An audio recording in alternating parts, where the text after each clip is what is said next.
Greetings, gamers. It's Tim here again. And I know I've been absent for a while, and that is one of the things that I'm going to address in this video. First of all, I did Kickstarter Hearts and Souls Second Edition, and it failed.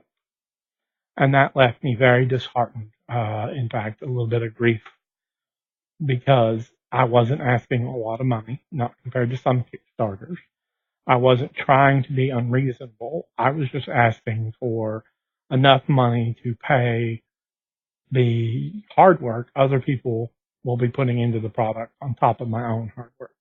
And that's editing, layout, art, etc. That's not, you know, they're not asking for a lot of money for what they're doing either. So they're just being fairly reasonable. And a lot of them are friends of mine, so they're willing to work relatively inexpensively, but that still doesn't get the cost down beyond a certain point.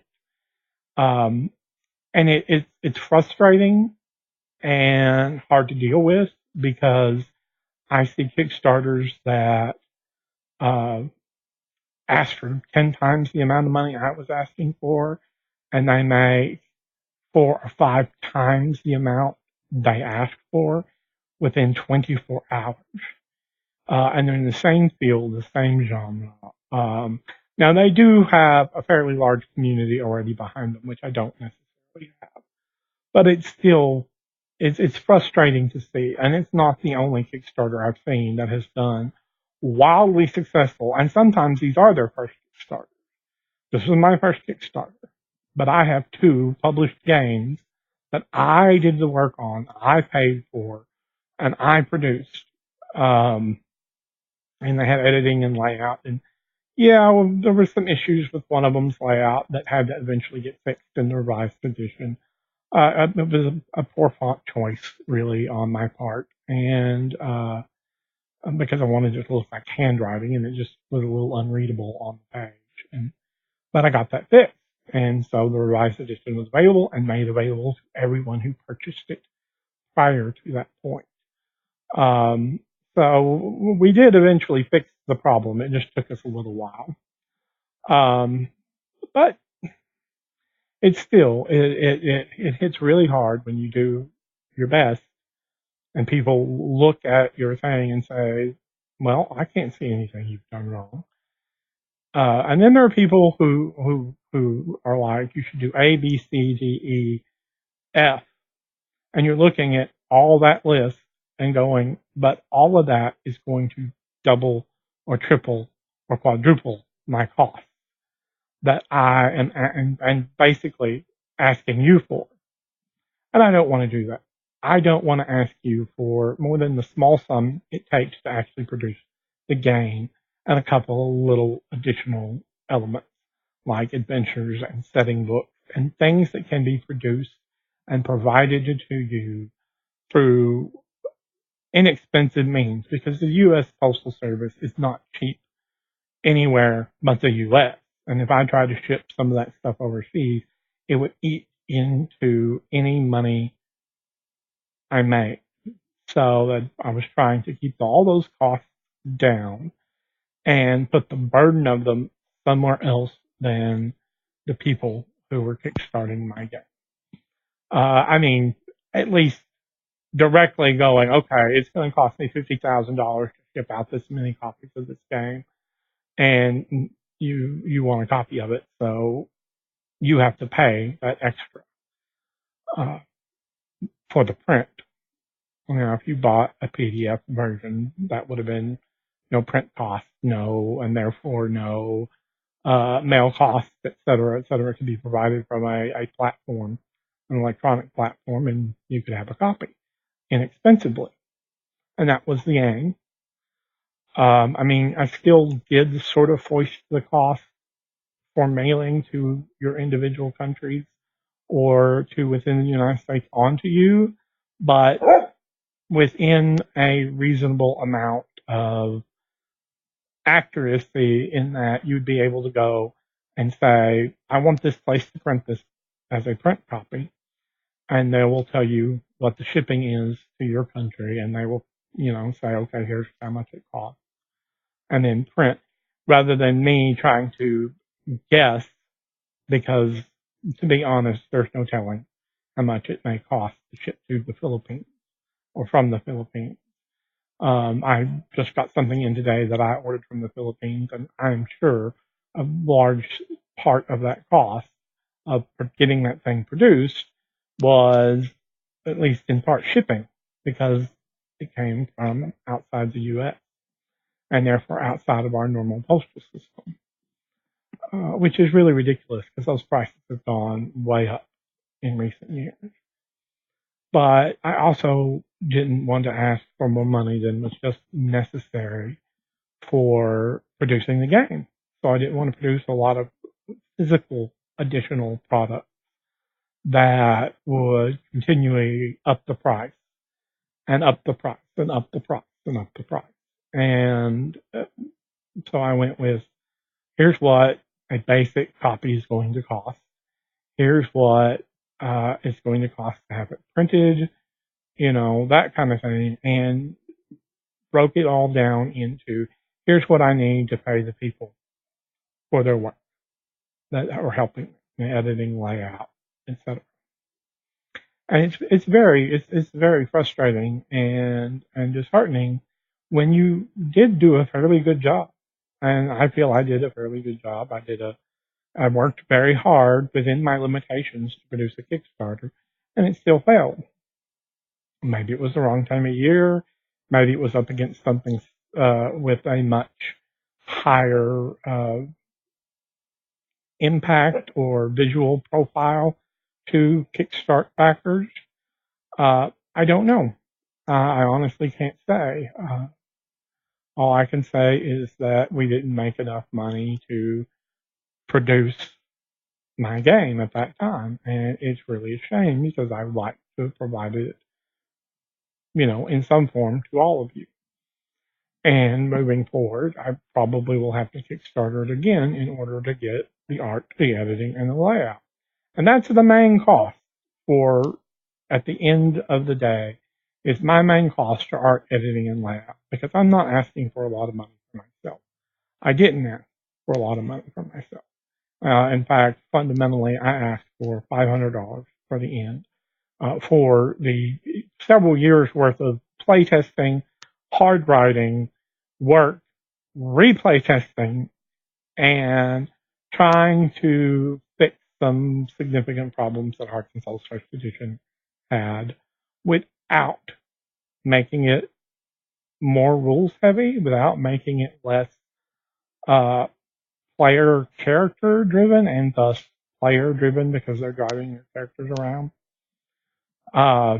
And that's the thing. And I wanted to keep it simple, but I wanted to provide, here's some clarity.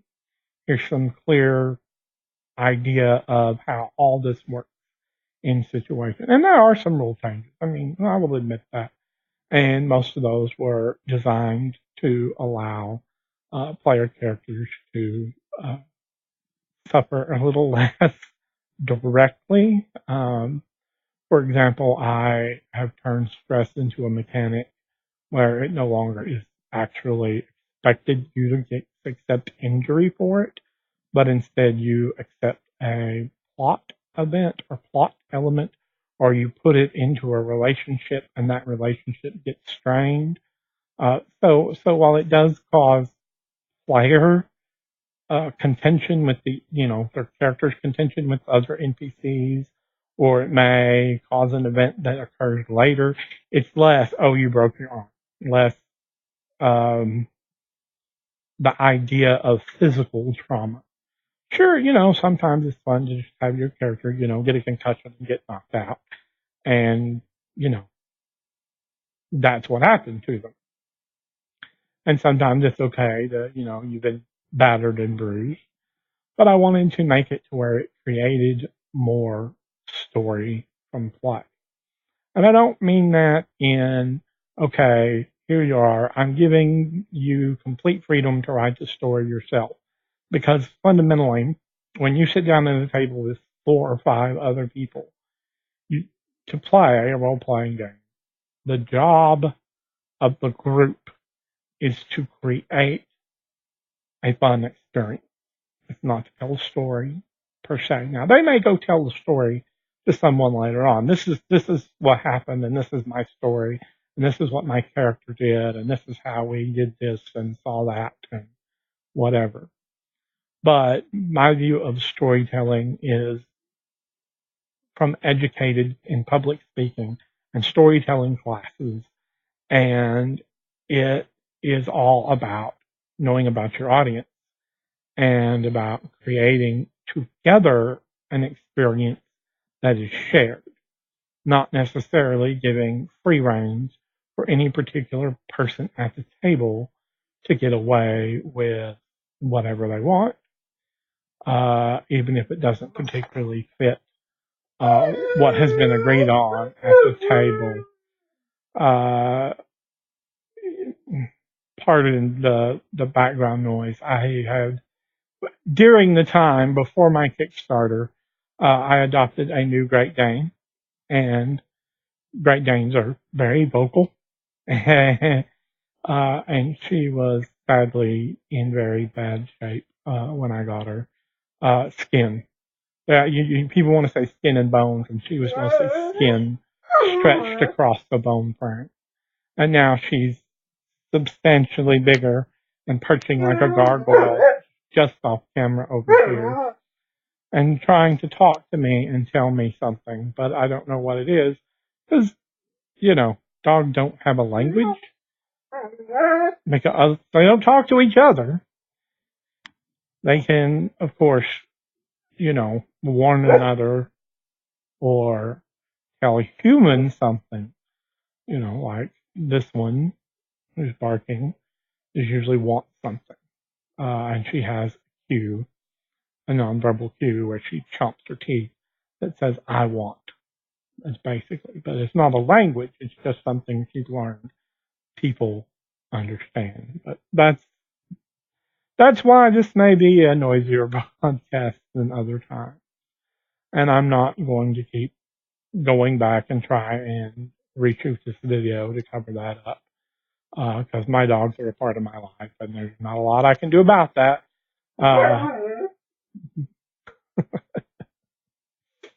She's very, very vocal.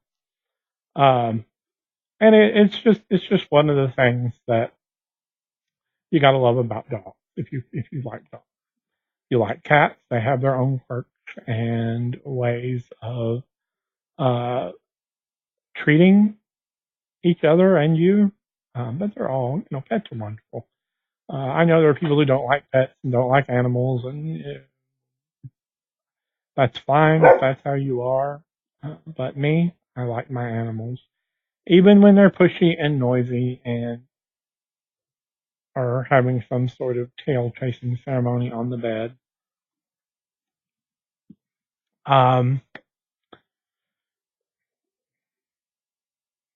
Keep seeing her out of the corner of my eye moving, and I'm not really used to that while doing a video. But beside the rescue of a Great Dane, who is, let me put it this way, completely the opposite of my previous Great Dane in all but some very, very focused ways. That's where I've been. I've been dealing with, my dogs. I just had my oldest dog diagnosed with lymphoma cancer, and that's very, disheartening thing as well. But I spent most of December. I mean, she was sick or acting sick then. She's not acting sick now because she's barking and making a ruckus. No, she's not the one talking to us. It's just my older mutt that's doing it. But she's on medication to help control the illness. And you can tell when she's, hey, I'm feeling better. She eats more, she's energetic, and she talks a little more, so to speak. Even if it's not a language you still understand. But, I didn't ask for much for my Kickstarter. Maybe that's an error. Maybe I should have gone and said, hey, I want 70K. But I really, it's not like I'm trying to sustain a elegant, wealthy lifestyle off one Kickstarter, or I'm trying to produce a lot of physical objects that add to and increase the expense of Kickstarter. Because let's be honest, if I were to, I looked into the pricing on 3D miniatures because I thought, hey, it'd be cool to let certain people who paid an extra amount get miniatures. And the pricing on this 3D modeling was $300 a figure, and that's been a couple of years ago. $300 for modeling a single figure. That does not count the cost of printing it. That does not count the cost of making sure they are clean and well presented, because nobody wants to box that miniature when it first comes out. You have to, sand, and that would be a lot of work and a lot of expense to make sure y'all got very nice miniatures at the end. And we would be adding $10,000 or more. So instead, I kept the cost to just the people that were working with me's necessary uh, pricing for their own income. And it still failed. I wasn't asking for a lot of money. For some Kickstarters asked for way less. But I couldn't do that with a good conscience, towards the people who have willingly volunteered time and effort to assist me. And it's just one of those things that, um, it requires me to recharge because I'm a depressive, and as a depressive, it takes longer to overcome certain failings and feelings of failure. But I spent most of November and December just doing my thing, just uh, not wasting any brain space on games uh, beyond playing them or running them, in depending on when and where and what we were doing with my game group. Um, so it's one of those situations where it's it's just it takes a lot of energy to get back and get going, and I would like to kickstart it again. I don't know how well it will do in a different season, um, without whatever kept people from kickstarting it the first time to go ahead and pitch in. But we'll see. I will see what I can do to improve it as well. And I've gotten back to the point where I'm thinking about it.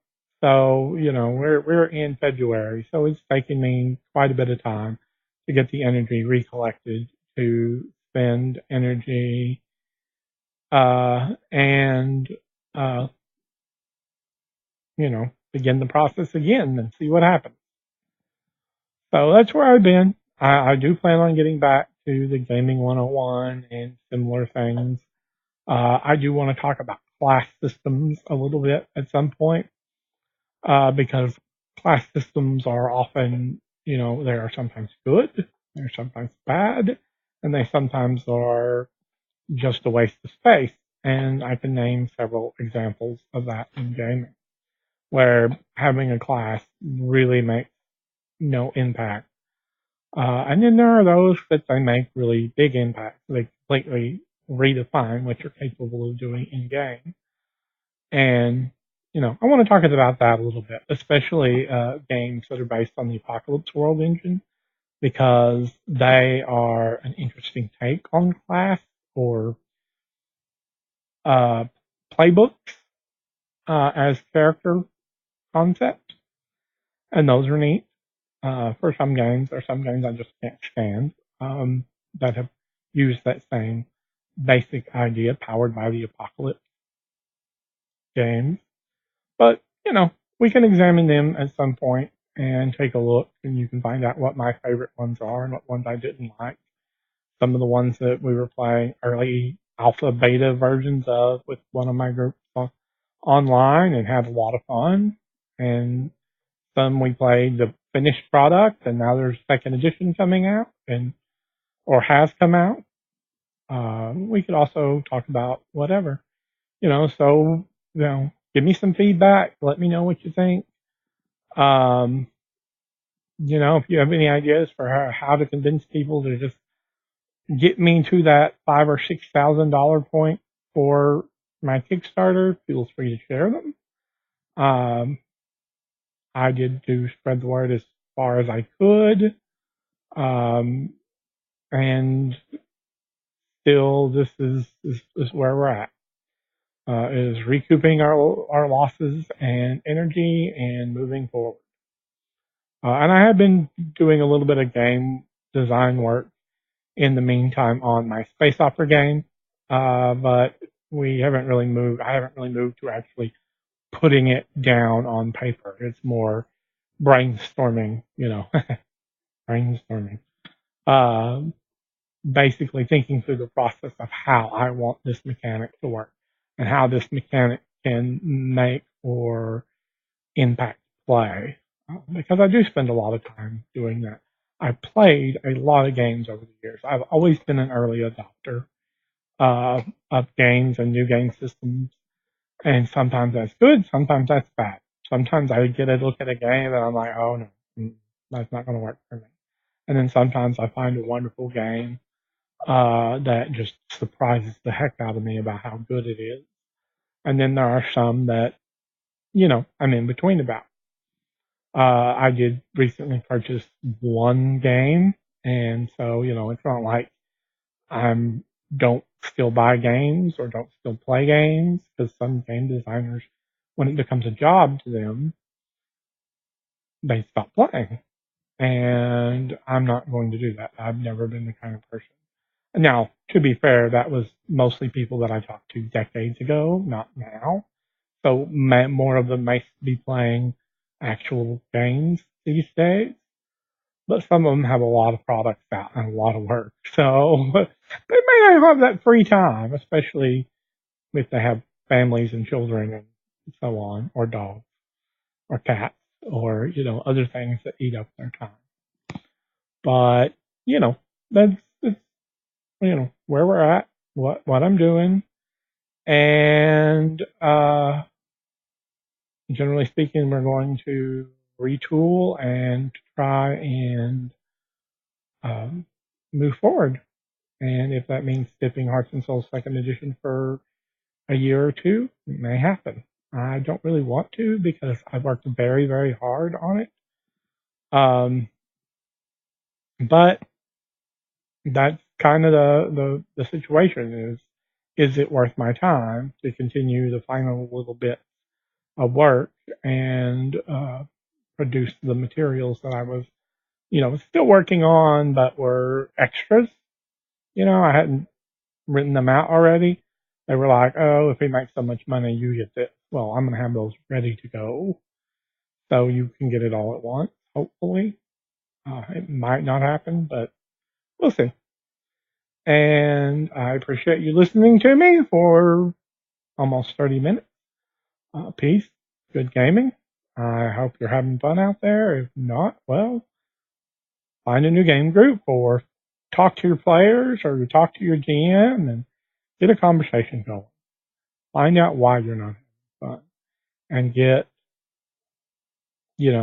a conversation started on how to get to having fun. I'm running a D&D game, 5th edition game, and I've got several compliments from people in my little chat where we were discussing the idea of the game in the first place, and I'm like, wow, I've just it was just a little minor thing we did in game, and we didn't have two people there. We added another one, but they had fun, and that's what's important. And I'm their cheerleader. I'm also their worst foe, but I am their cheerleader. Uh, Actually, I think players are sometimes their own worst foes, but we don't want them to know. And I have liberally stolen their backstories in order to shape the world we're playing in. So they've got a lot to look out for. Some of it is their fault, some of it is not. Quite a bit of it is just circumstances. But always, always listen to your players if you're a GM and see what they come up with. Sometimes it will blow you away. Sometimes you'll want to murder them. But that's not a good idea, I promise. Uh, anyway, thank you for listening.